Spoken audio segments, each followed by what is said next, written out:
What's going on, guys? Easy Tech 231 here, and I have in my hand the 2015 Moto G. So this is the third generation of Motorola's G smartphone, and it's actually supposed to be really good for the price, and it's arguably the best smartphone under $200. I mean, it's got a 5-inch HD display, a 13 megapixel camera, it's got IPX7 water resistance, Android 5.0 Lollipop.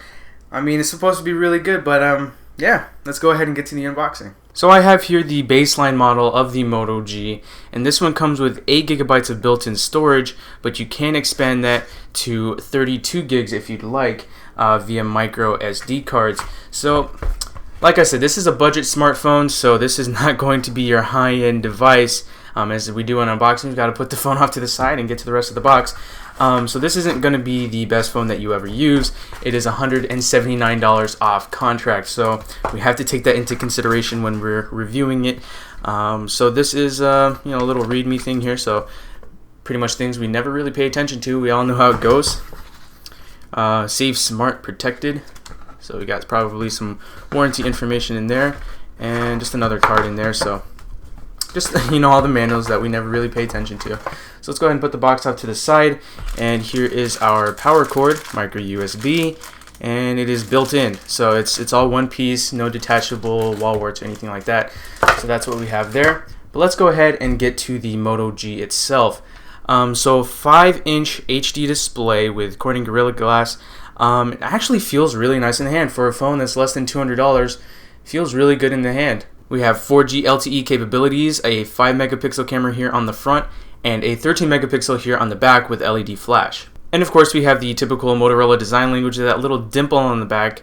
You see that on pretty much every one of their Moto smartphones in the last couple of years, so that is present here on the Moto G. And as it says here on the front, we have a 2,470 milliamp hour battery, which is listed to say great 24-hour battery performance with this battery. I'm not quite sure what they mean by that. Are we actually going to get 24 hours of usage out of this? I doubt it, but again, we will test that. We also have a micro SD card slot with expandable up to 32 gigs of storage, and we also have a quad-core processor in this guy. So overall first impressions, I do like the build quality. Motorola does a very good job with the hardware of their devices, so overall I'm really impressed with this so far. And here's the Moto G right next to my Galaxy Note 4, with the Galaxy Note 4 having a 5.7-inch display.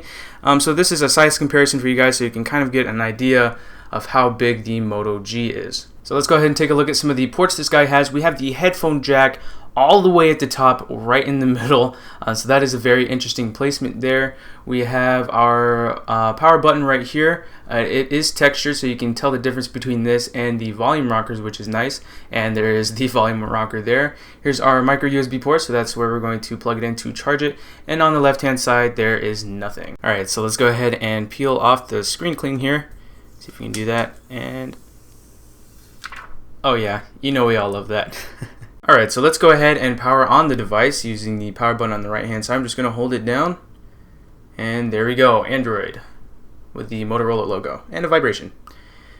So actually right now I just did a double take. I'm looking at the screen here. The screen actually looks really nice. Now when I look at a phone that's under $200 rather off contract, I'm expecting something less. I mean, I haven't even started using the phone, and I'm already very impressed. So we are greeted with Android 5.0 Lollipop here, so I'm going to go ahead and set this up, and I'll get right back to you after that. Alright, so the Moto G is all set up and ready to use, and as I was going through the setup screens, I was actually just really impressed at how quick it was, how smooth it was, and how good this screen looks. As you can see, we have Android 5.0 Lollipop, pretty much stock overall, with some of Motorola's add-ons like Moto, whatever that is, Migrate. That's pretty much typical on Lollipop devices now, only under a different name. And pretty much other than that, I mean, it's just stock Android Lollipop. Let's see which version exactly we do get here. Let's see here, 5.1.1. So that is pretty much the latest version of Android we're working with here on a budget smartphone. So first impressions of the Moto G 2015, I'm actually really liking it so far. The build quality is nice. It's nice and weighty. It's not too light. It's actually comparable in weight to my Note 4. It's nice and smooth.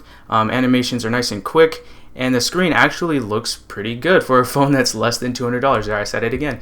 Yeah, I'm gonna spend a good amount of time with this guy, and then my review will be out. My review for the Asus Chromebook Flip over there will also be ready pretty soon as well. So stay tuned for these upcoming videos. And yeah, that's pretty much it for the unboxing and first impressions of the 2015 Moto G. I hope you guys enjoyed it. If you did enjoy this video, don't forget to smash that like button. Also, don't forget to follow me on Twitter at EasyTech231. And yeah, thanks for watching, guys.